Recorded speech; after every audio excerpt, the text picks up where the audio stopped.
G'day there. Welcome back to the Beer O'Clock Show. If you've been tuning in, you'll have noticed I'm on no real fucking schedule. I do it when I've got time and when I've got some shit to say. So, today's episode, I'm going to talk about my 40-day Facebook ban, like fucking Moses in the desert. How do you even pull off a 40-dayer?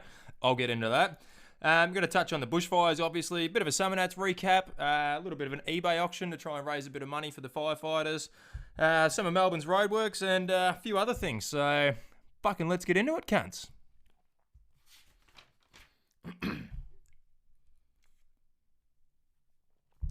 Alright, so obviously in Australia, the bushfires are big news. They're fucking horrific. One of my main points of talking about it today is obviously hats off to the RFS, CFA, all the volunteers on the ground, the everyday ordinary blokes, even a couple of blokes I know, you know who you are. Fucking hats off to you. You're doing fucking God's work out there. And the other thing is, I wanted to know how much we've learned since Black Saturday. I remember where I was up the Murray River for the Southern 80. Got up on the Sunday and there's no fucking boats. What's going on here? You wake up at the Southern 80 on the Sunday, you're having cans for breakfast. Let's be fucking realistic, right? And I was a bit younger then, so I was probably very enthusiastic about it. So by the time we realised what was going on, people started heading up the bank back to their cars, turning on radios, and we started getting word of what was happening, because the way the wind went, we hadn't smelled any smoke or anything. And by the time we found out, there was already dozens of people dead. Most of the major highways were closed. It was already a massive shit fight being that we sort of didn't know till the Sunday. So I watched a documentary about Black Saturday the other day on, when was it, Saturday morning? It was nearly 2 hours long. It's on YouTube. Just punch in Black Saturday documentary and it'll probably be the first one to come up. Well worth a watch if you got some interest. Like, it was, like, parts of it were pretty, not very often I'll fucking come close to tearing up at a documentary, but watching this bloke talk about losing his kids and his grandkids in the house, and the half of them went out the front door, half of them went out the back door, and it just hit that quick. They had to do nothing while the kids burned to death. Like, you hear those sort of stories and you go, well, right, all this, it's the Greens' fault, it's their fault, it's the government's fault, look, cunts, it's everyone's fault. I said it in the last video. I don't know. Obviously, there's a lot less loss of life this time around. I haven't compared the actual acreage that's been burnt or, houses lost or anything like that. I haven't gone into it yet. But have we learned a lot more about dealing with these fires?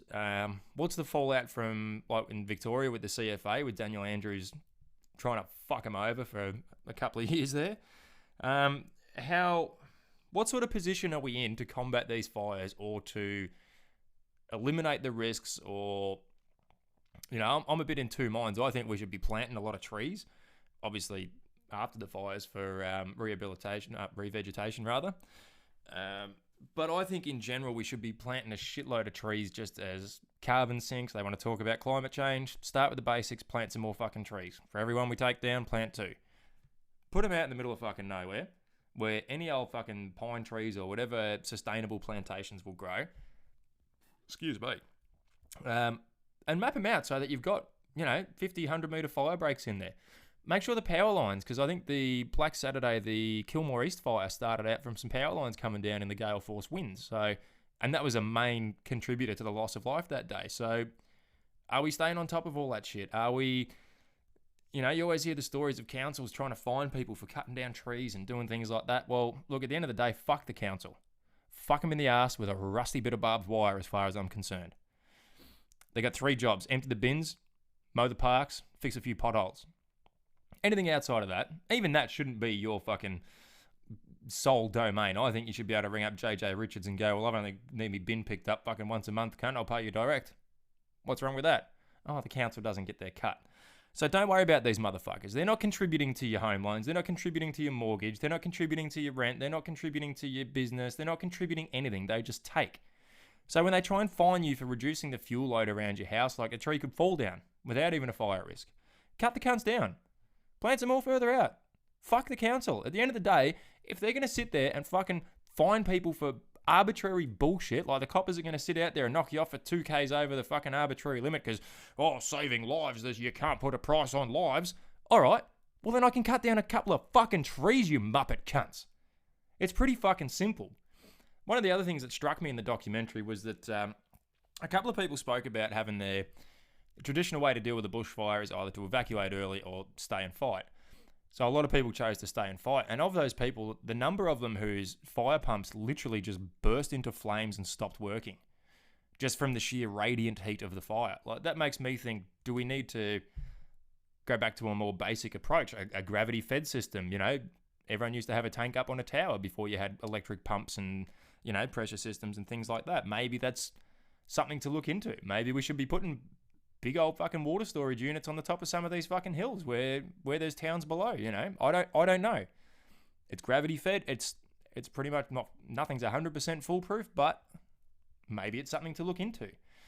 You know, maybe the power from the dams, maybe you can incorporate that into it. I don't know, but I think there's got to be a smarter way to manage our land. We know eucalypts are a major fire hazard. I don't know. How far have we come? What can we learn? And what's the best way to do it? Because I don't think it's through the government. I don't trust bureaucracies. Look, even within the CFA, people I've known that have been in there, I assume it's the same for the RFS. It's the same over in New Zealand. Shout out to the Goose Rooter, Robbie. I've spoken to him in depth about his battles with the fucking volunteer fire service over there, whatever it's called. At the end of the day, these are just groups of people. So there's politics in there like there is in any sporting club or any organisation that you care to name. Whether it be a business, you got a job, you know there's politics in there. Fucking old mate A doesn't get along with old mate B because old mate C called his missus a cunt or something. It's no different within a voluntary organisation like that. That's just a people problem that you're going to have. So how do we eliminate as much of that as possible? The grandstanding by, you know, governments trying to stand over organisations like the CFA. How do we approach it?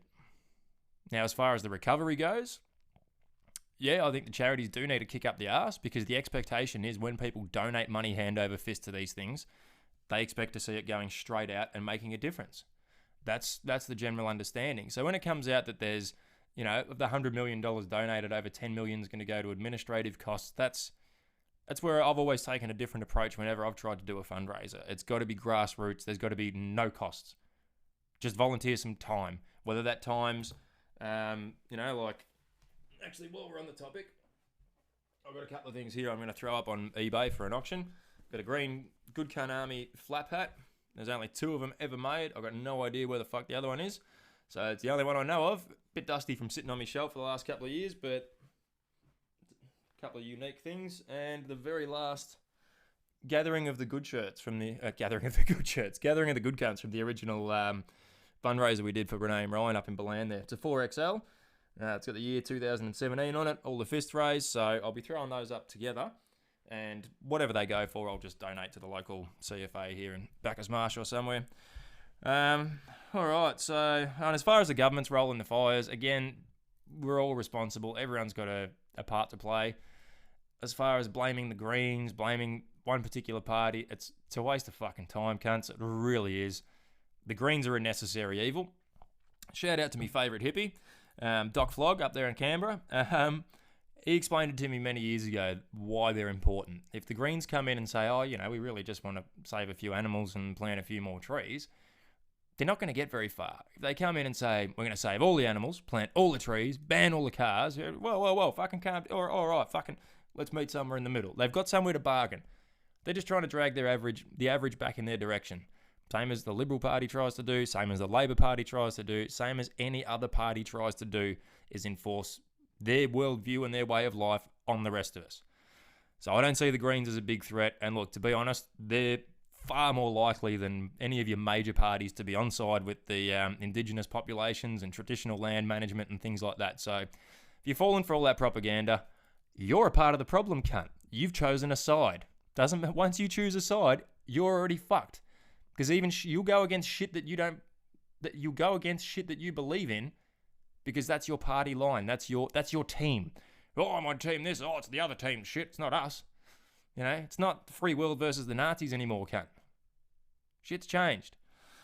All right, so we'll move on from the bushfires there, and it's still kind of bushfire related. A little bit of a Summernats recap. Had a good time up there in Canberra as usual. Shout out to Might Die Production for hooking us all up. 4 of us went up there, filmed all weekend. Jump over to the Might Die Productions page on YouTube, youtube.com/Might Die Productions, and stay up to date with all the latest over there, because my cousin Shane makes actual movies, not dumb cunt phone videos like I do. So make sure you get over there, check that out. As usual, I'm decked out in Might Die gear, the Make Moto Great Again hat, the fucking Enjoy Cunt shirt, livedie.free.com, motherfuckers. Support your locals. That's the best way to support, both Shane, Matt, myself, the whole crew. So, we don't charge for our content. We put everything out for free. So that's those little bits and pieces, cunts. If you actually want to get on board and be a part of it, that's the way to go about it. Subscribe on YouTube, hit the bell. If you like the merch, fucking buy a shirt. You buy these shirts, Shane makes them to order by hand. So, you're getting the real shit. So yeah, we had a good time up there. We did feel a little bit odd just because the fires were going. Canberra was absolutely covered in smoke. I'll throw a couple of pictures up here behind me. So there was that sort of, fuck, we're here filming burnouts, cunts making smoke while half the country's on fire. But it's also, you cunts paid to get us up there to make a movie. So we did have a job to do that we couldn't really bail on. And there's not a lot we could have done. We reached out to a few people, and there's nothing we could have done other than get in the way. So we did end up enjoying it, had a good time, met some grouse cunts, caught up with some fucking legends. It's always good times up there. So yeah, I might even throw a few clips on the end. Depends whether it's still on my phone, because I've got to keep emptying the cunt out because I film too much. What else we got here? The Roadworks in Melbourne. This is a bit, if you're from interstate, you can probably tune out now. We've got this tunnel project going on. It's been taking me 2 hours to get to work instead of fucking 40 minutes. I just want to congratulate everybody in the western suburbs of Melbourne for not committing homicide yet. I've come that close myself. I left home the other day and there was a few empty stubbies in my car. There was 3 of them. By the time I got there was only 1 left. Because I can't handle the fucking rudeness. We're all stuck in roadworks and you just fucking cut it straight across in front of me. No, put your blinker on, cunt. I'll give way. We're not going anywhere. But you want to be a rude cunt about it? I'll lose me shit and probably throw an empty stubby at you if I've got one. I had an old drill battery I'll chuck through a cunt's back window once down fucking Tarnate Road. Fucking maggot cunt pulled right out in front of me, hit the brakes, and then gave me the finger when I nearly hit him. Dog cunt. Anyway, sometimes you just got to deal with shit yourself. Oh, I'm going to call the authorities and report their number plate and... Go fuck yourself. Huck a fucking brick battery through the cunt's window and they will take off like you will not believe. Alright, so these roadworks, right? How this motherfucker Andrews is doing this project this way, I will never fucking understand. I honestly think it comes back to the class divide we've still got in this country. We're on the western side of the bridge down here in Melbourne, cunts. We're the working class. We are the fucking convicts. We are the fucking, all the shit kickers. The Irish Catholics, all the fucking ones that they didn't really like.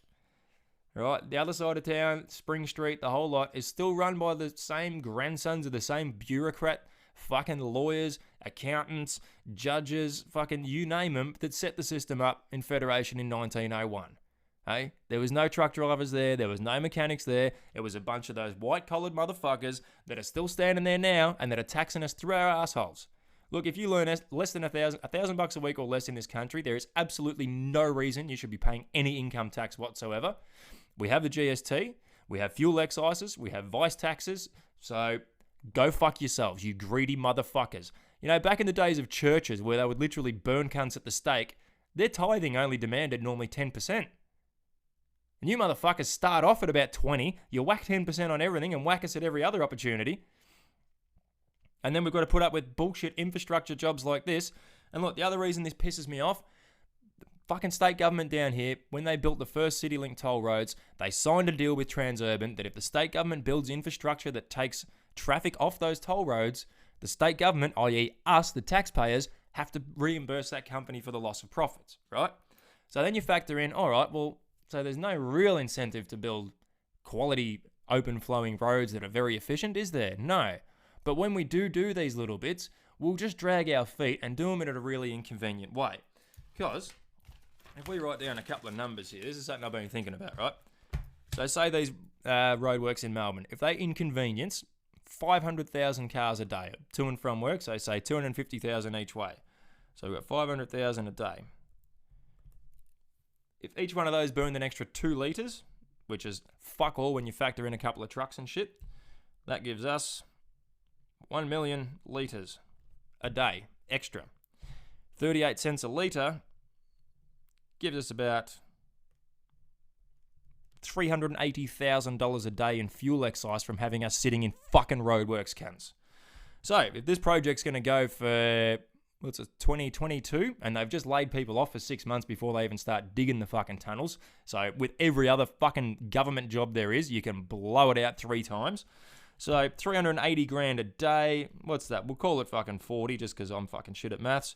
So, 4 sevens, what's that? 28. So, that's 2.8 million a week. Times 52 weeks in a year, 52, we'll make it times 3, it's about, lazy fucking, what's that, 150 fucking million a year or something. So they stand to make, if that project blows out to 3 years, that's $500 million in fuel excise from us sitting in roadworks cunts. There is no incentive for the government to look after us, or to put us first, or to actually represent our interests. And if you still think they are, and you still vote for them, and you still, I vote Labor because my daddy voted Labor and they look after the workers. Read a fucking book, cunt. Here's a good one for you, actually.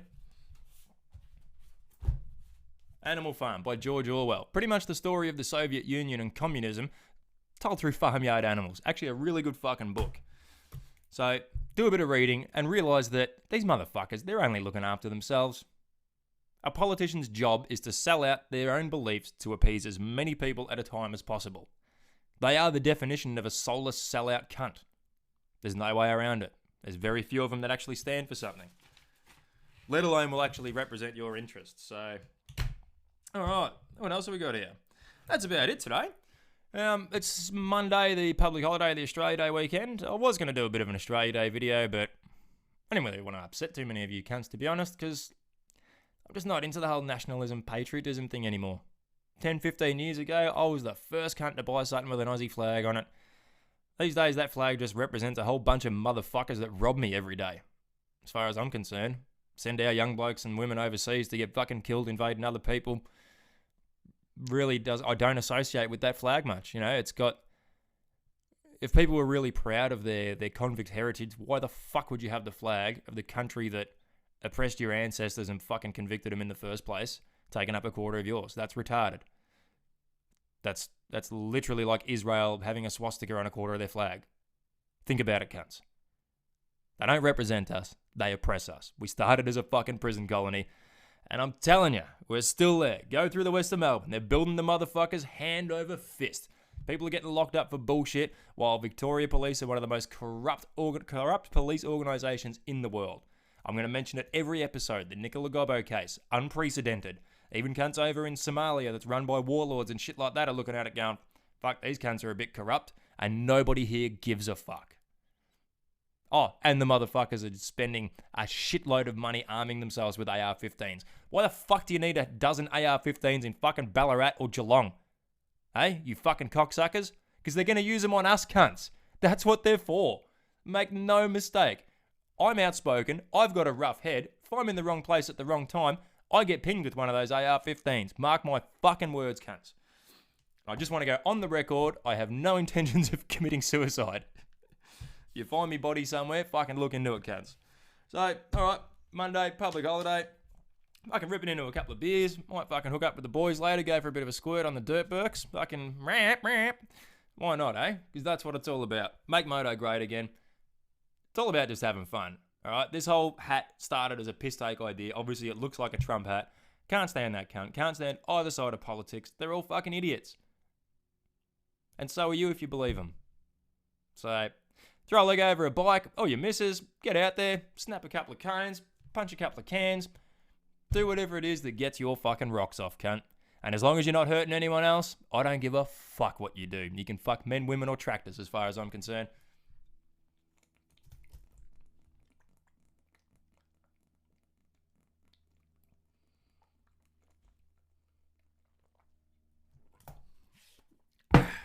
Happy Australia Day, cunts. I'm out. Oh. That was a little bit rude.